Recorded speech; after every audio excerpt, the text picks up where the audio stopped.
Il y avait un homme dans la parole du Seigneur, il écoutait la parole de Dieu, mais il ne comprenait pas.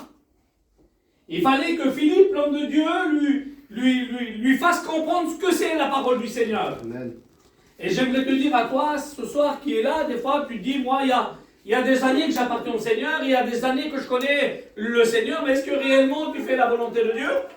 Est-ce que réellement tu comprends lorsque la parole de Dieu est apportée, ou que quelqu'un chante des cantiques, des fois tu te dis, ah ben, je viens par question d'habitude, mais moi ce soir c'est pas par une question d'habitude, j'aimerais te faire comprendre à combien que Dieu est bon. Amen. Et à combien qu'il est capable de sauver ton âme, de sauver ta vie. Amen. Amen. J'aimerais lire ce texte dans la bonne parole du Seigneur.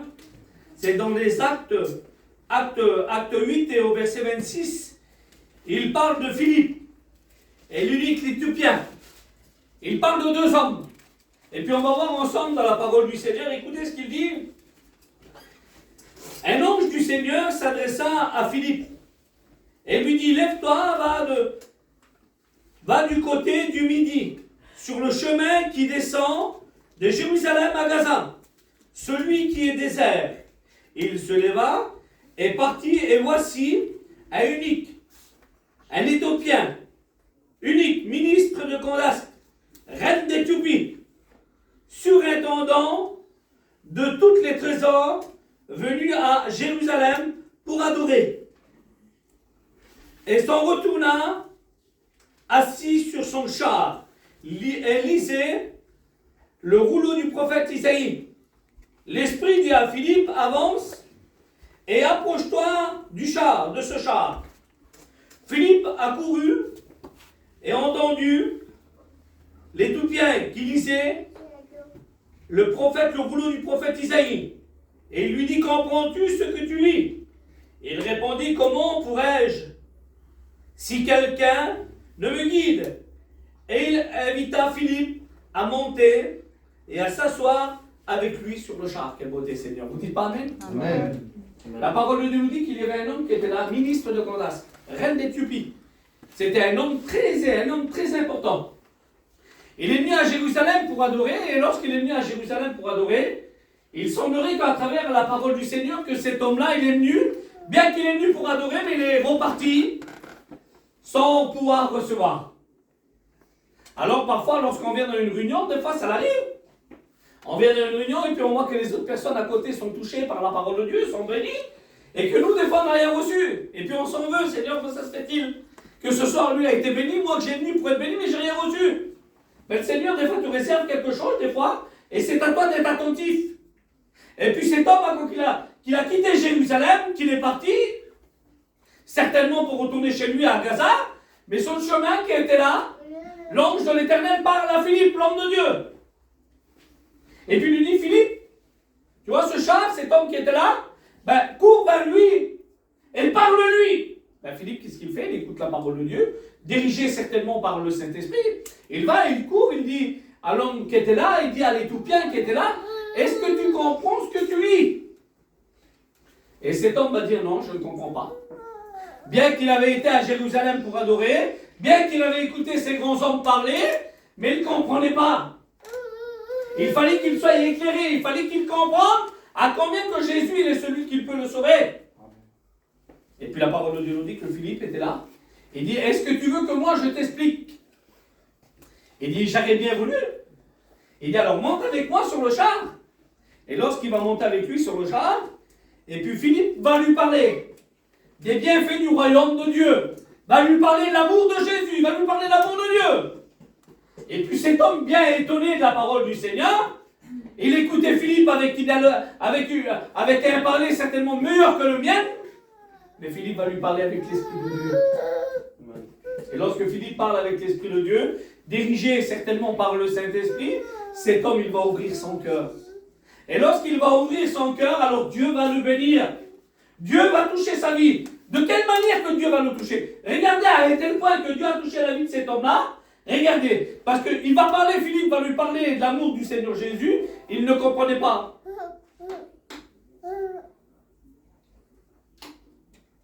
Il ne comprenait pas.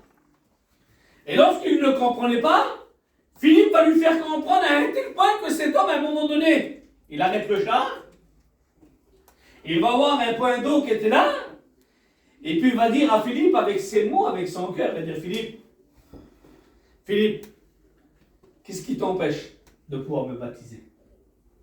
Il a accepté le Seigneur Jésus. Mais regardez, j'aimerais vous, avant de parler de tout ça, j'aimerais vous faire la lecture un peu plus loin.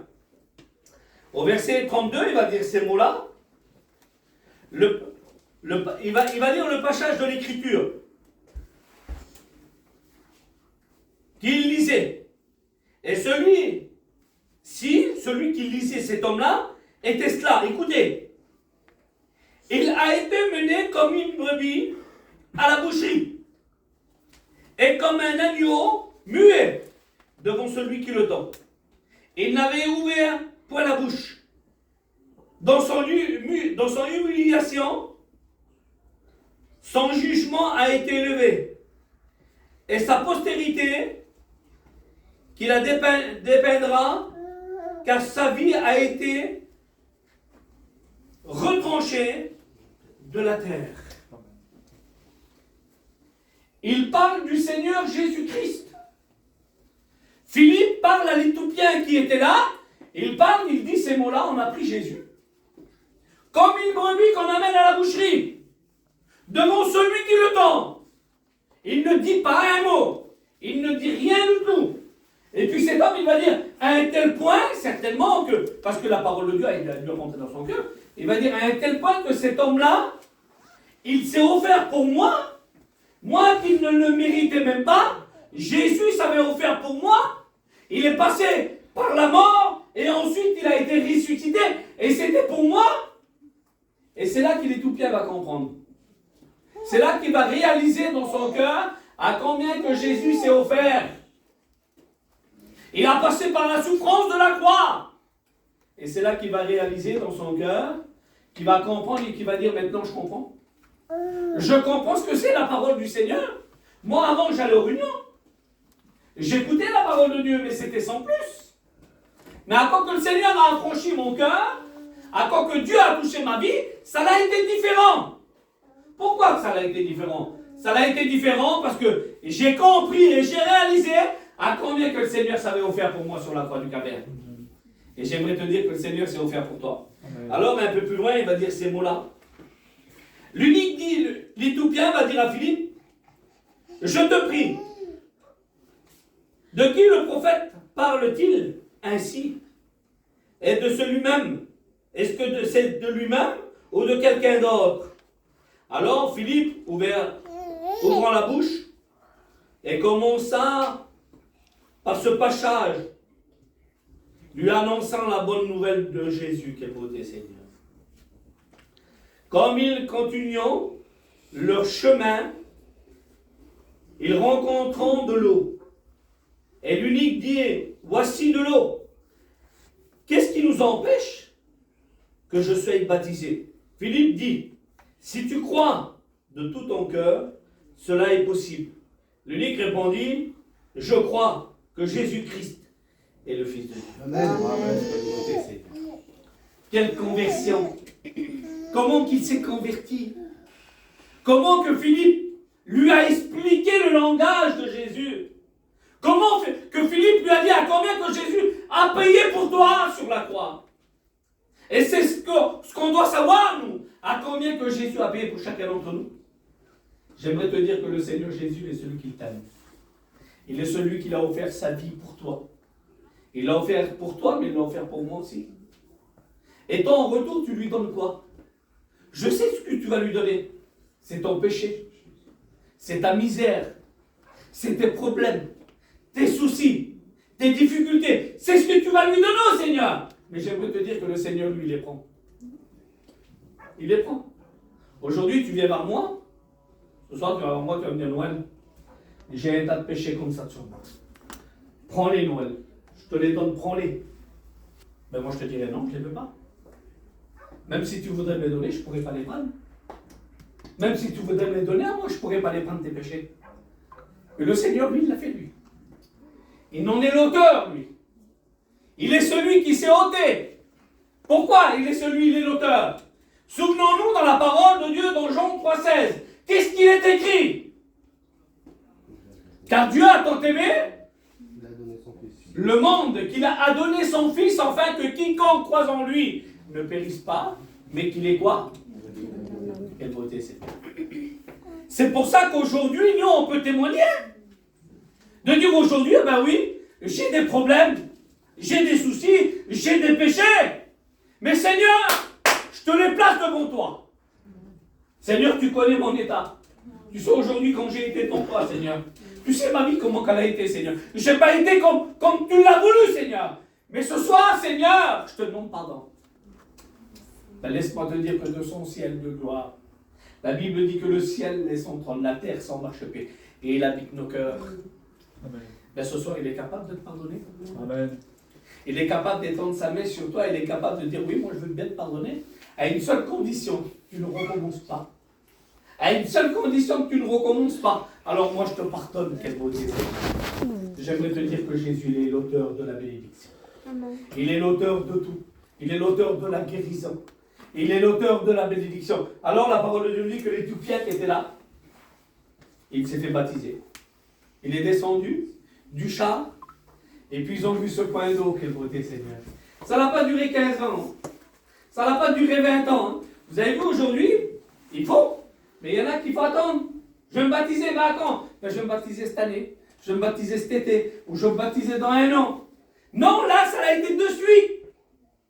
C'était pas dans 1 an, ni dans 3 ans, ni dans 4 mois. Nous, on le fait pour voir la personne. La Bible dit que éprouvez-les d'abord. C'est ce qu'on fait. Mais ce jour-là, ça a été un jour différent des autres jours. Parce que cet homme, il avait réalisé, il avait compris, il avait reçu le Seigneur dans son cœur. Et c'est pour ça qu'il a dit, qu'est-ce qui t'empêche? Qu'est-ce qui t'empêche, Philippe, de me baptiser? Je crois que Jésus est le Fils de Dieu. Amen. Et si on croit que Jésus est le Fils de Dieu, alors nous avons été affranchis par le Christ. Et j'aimerais te dire que Jésus t'aime. Amen. Amen. Il y a 2000 ans de cela que Jésus, sur la croix du Calvaire, il a dit ces mots-là. Il y avait un brigand qui était à gauche, il y avait un brigand qui était à droite. Et un des brigands va prendre la parole, il va dire, toi, regardez ce qu'il va dire à Jésus. Il va dire, toi, si tu es le Fils de Dieu, descends de ta croix et sauve-nous. Mais un des brigands qui était là, je ne sais pas si c'était lequel qui avait répondu, celui de gauche ou celui de droite, mais un des brigands va prendre la parole, il va dire, à l'autre brigand, il va dire, mais lui, écoutez bien s'il vous plaît, lui il ne mérite pas d'être sur la croix. Il va dire, nous on le mérite. Le châtiment que nous on a fait, on le mérite. Mais cet homme-là ne mérite pas.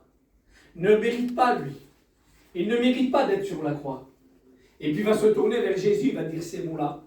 Écoutez bien, c'est d'un millisième de seconde. D'après les scientifiques, ça n'a duré que 8 secondes. Écoutez bien. Lorsqu'il va dire à Jésus, il va dire Seigneur, il va dire souviens-toi de moi lorsque tu seras près de ton Père. Souviens-toi de moi. C'était pas grand-chose. Mais il a reconnu. Le mot qu'il avait dit là, il avait reconnu que lui, il était pécheur. Il avait reconnu que lui, lorsque quelqu'un, écoutez bien, lorsque quelqu'un se reconnaît pécheur, quand on est en faute, Seigneur, je suis en faute, je m'excuse, je te demande pardon, Seigneur. C'est que tu reconnais, c'est que tu es sincère, c'est à ce moment-là que le Seigneur vient t'en aider. C'est à ce moment-là que Dieu bénit. Et puis cet homme, il va dire, souviens-toi de moi, Seigneur, lorsque tu seras dans ton règne. Jésus va lui dire ces mots-là, ça va durer 8 secondes. Il va dire, aujourd'hui même, je ne sais pas combien que ça prend le temps de le lire, certainement ça doit prendre 8 secondes. Aujourd'hui même, tu seras avec moi dans le paradis de Dieu. Amen. Ça n'a pas mis 20 ans ou 30 ans. Aujourd'hui même, c'est à l'instant même, tu seras avec moi dans le paradis de Dieu. Amen. J'aimerais te dire que le Seigneur Jésus est celui qui veut sauver ta vie. Amen. Il veut sauver ton âme. Il veut te sauver à toi. Ce qui compte dans la vie d'un chrétien, dans la vie d'une chrétienne.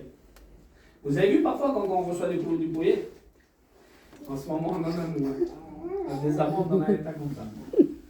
De tout, des mises en demeure, on a tout ce qu'il faut.